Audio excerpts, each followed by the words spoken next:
welcome back to Tashi's World of Books, and welcome to an end of the week wrap up.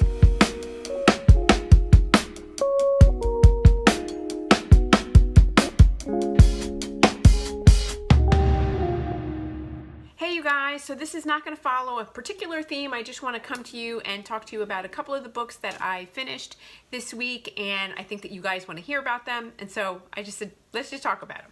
So the first book that I want to talk about is The Legacy. I've been waiting for this book. I moved it up my TBR. I'm so happy that I did. It was like a breath of fresh air. It takes place, or it's like basically a second epilogue to the off-campus series. So we get to hear from all the couples that we heard from The Deal, The Mistake, The Score, and The Goal. They're all in here. And it's just like, where are they in their lives right now? You can't see, the cover is kind of shiny. So it's like where they are in their lives right now, what's going on after the books have ended, and we're moving forward, like maybe in the timeline, like 10 years, maybe 7 years, something like that. And I love it because you hear from John Logan, we get to hear, and I thought, like, because I like to read things in series, and I thought that I was gonna forget what happened, and it just didn't take me any time to jump back in. Like, I remember all the plot points. John Logan with his father, you know, his relationship with Grace, what that was like we got to hear from Dean and Allie. You got to see the gang all together again. You hear the banter, and all the antics that they got into, so hence bantics. I don't know what I'm talking about. So all the things that they get into, and then like it was like real life kind of stuff, like couples fight, right? Like couples have situations, like couples have like where one person is on one page and somebody else is on another page, but it was very quickly resolved and everything sort of came back together. So I really like this. I heard some complaints about it, that people felt like it was quite pricey, you know, to just get an epilogue, like they didn't feel like it gave too much, it didn't deliver a lot. I was really happy with it. I gave it a 5 out of 5 star.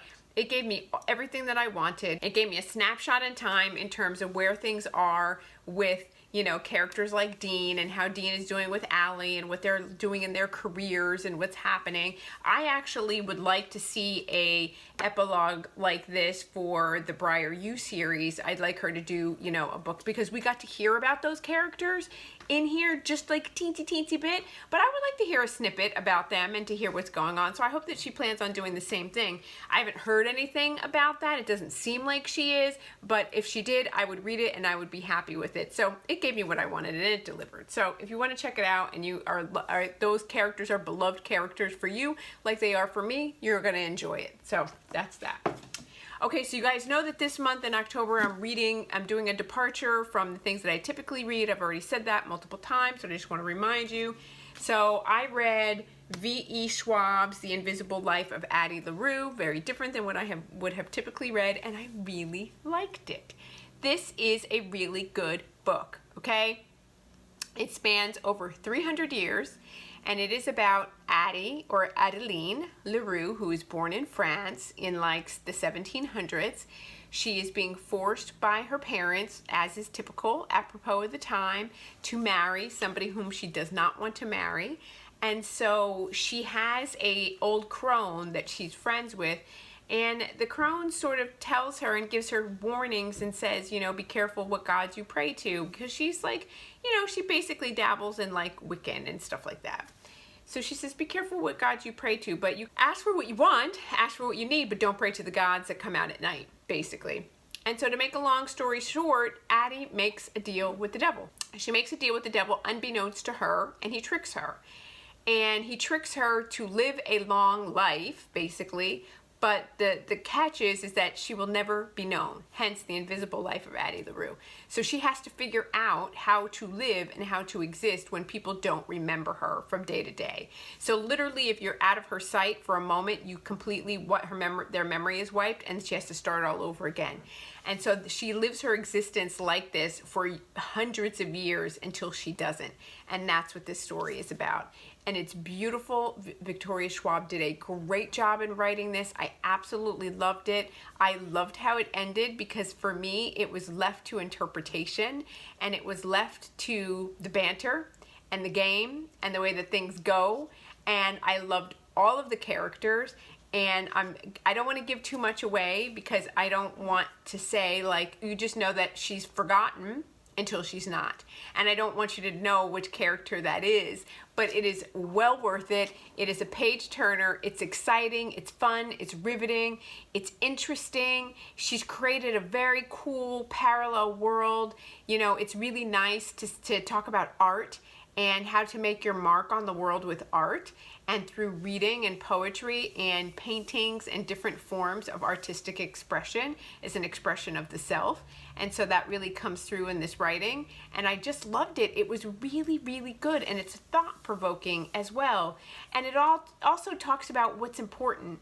Your words are important, and what you say and how you express yourself, and mean what you say and say what you mean. And be careful what you're asking for, because those things are at your behest, right? But you might get some bastardized version of that. And that all comes through very, very clearly in this book. And it also talks about what you think you want and what you think is important after years.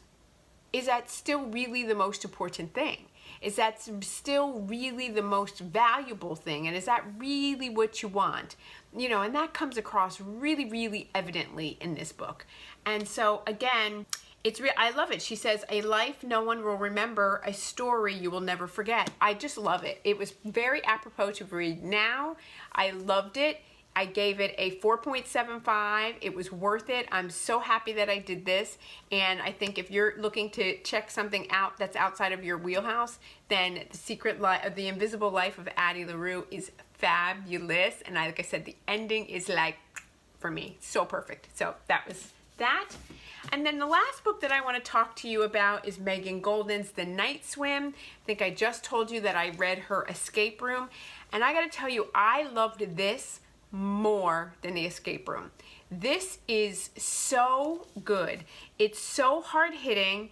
It's so apropos to be discussing in 2021 and during and the Me Too movement and everything with technology that we have and everything that we utilize right now in all of our sources of news. It's just so perfect, and it was so hard-hitting and so interesting, so fascinating. If the audiobook on this is superb, because there also is a podcast, because it's the true crime investigator that's investigating this, and I'll tell you about it in a minute. The story is told from 3 perspectives. Hannah's perspective, I'll tell you who Hannah is in a minute. The podcast perspective, the story that's coming out, that's kind of like if you ever listen to NPR, like Serial, it's like a serial type situation. So the podcast, and then Rachel, who is the true crime investigator. And when you listen to the audiobook, the podcast is really presented to you as a podcast that you're listening to. It's fabulous. It's so, so good. So don't read it. Listen to the audiobook. It really takes it up a notch and takes it to the next level and makes it really, really interesting. All right, so let's talk about it.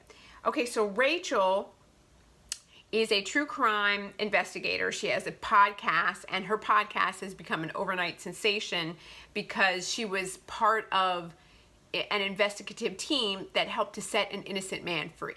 And so now people write into her and tell her about these different stories and different situations, and she goes and investigates them along with the trial and presents information to try to help people in really terrible situations. Okay, so the new season of her podcast is occurring, and in this new season, it is a story of a girl who has been sexually assaulted, and it is the boy that sexually assaulted her is going on trial. So it's his word versus hers, and the investigative team, Rachel, that's presenting this information to the podcast, really tells the story of what is unfolding as the trial is going on. So you're hearing about the boy who is on trial, and the boy's name is Blair. I think his name is Garrett Blair, and he's an athlete, and he is Scott Blair is his name. He's an athlete, he's an avid swimmer, he's about to make the Olympic medalist team. He was in college at the time. There was a party that this high school girl attended, and he is being accused of sexually assaulting her. So during the book, we're trying to figure out if that did occur. Okay, so that's one crime. And it happened in this small town. Simultaneously to this, Rachel is getting these anonymous messages from a girl named Hannah that's saying, please help me solve my sister's murder that happened in the same small town. And so as she's investigating this rape, she also, because it happened in the same small town, is while she has the police chief and the prosecutor and all these different people she's interviewing, she's like, hey, by the way, have you ever heard of a girl named, and she brings up Hannah's sister's name, and she says, do you know information about this? Her name was Jenny Solis. And people that have been in the town for a very long time are like, oh, Jenny Solis, that's a cautionary tale. And so the story of Jenny Solis and Hannah starts to unfold in a parallel way to the Scott Blair and the rape case. And so as you're gathering information, all these mysteries and clues are starting to unfold, and it is absolutely fascinating. And it brings up a lot of hard-hitting issues about victim blaming, shaming, you know, on both sides. You know, is this boy's life being ruined because he's being blamed for a crime he didn't commit? On the reverse side is like, I always believe the victim. Why would she lie? Why would she make this up? You know, her life is equally ruined. And on their side, they're like, there's no way that he could ever recover from this no matter what. I defended another case where it was determined that the girl lied and the boy was so emotionally distraught over it that he wound up committing suicide. So there's a lot of thought-provoking, hard-hitting issues that are brought up and that are discussed in this book that I think are important to talk about and important to address, but at the same time, it is fascinating, it's mysterious, it's intriguing, you want to know what's going on. The audiobook, like the podcast, is so interesting and so fascinating and so thought-provoking that you just are like, oh my gosh, if this was a legit podcast, I would be watching or listening every week. This is one of the best books that has taken me by surprise. I was not expecting it. I just thought, like, again, it's just going to be like whatever. And it totally isn't. It is like, I teetered on like a 5. I was going to give it a 5, but then I was like, it's a 4.75. I don't know, but it's really good. It's really, really good. And it's a short read. You can read it in a couple hours. Like, I highly recommend this book.